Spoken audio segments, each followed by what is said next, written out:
This reminded me too of a client that I once had, and she was working for one of the, I think it was UPS, one of these giant logistics firms. And I remember her coming to our coaching conversations, and she said to me, every day I go to work, I just feel like a fighter on the ropes.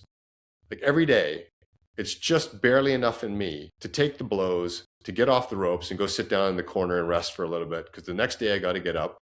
And I'm doing this work with you, Leon. And I'm doing this work on myself, or at least I'm trying to do this work on myself.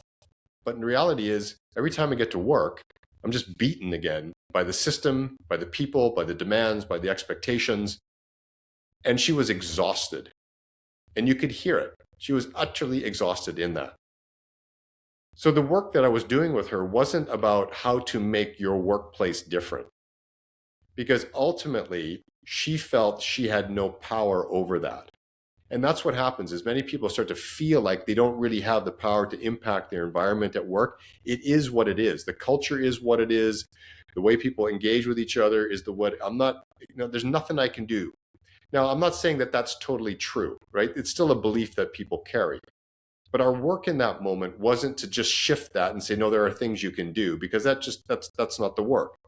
The work is to go inside to her and really look at the deeper questions around her life and the way she is making meaning. And so where do we land? We land on this.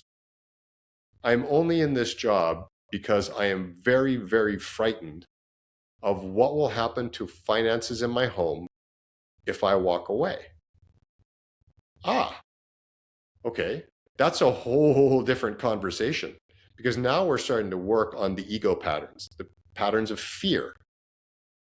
And if we can work at that level, we don't necessarily know what's going to come out of it. There's a few different pathways things could go. If you start to work on that fear, to really let that go, first you might decide, I'm going to stay in this place. I'm not going to be afraid of the people that I keep encountering every day. I'm going to begin to stand much more fully in my strength as a leader for my values and the way I believe things ought to be done in this world. Okay, great. It's coming from a strength of core self, and it's fearless in nature. But the other decision might be, what am I doing in this job? There's something else I want to be doing over there that is so much more exciting, and it pays less.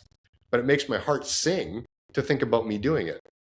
So doing that deep inner work, which is what the book is inviting leaders to do, starts to expose or illuminate core level thought of mind. Because once we get really, really honest with ourselves, that's when we start to make change at that core level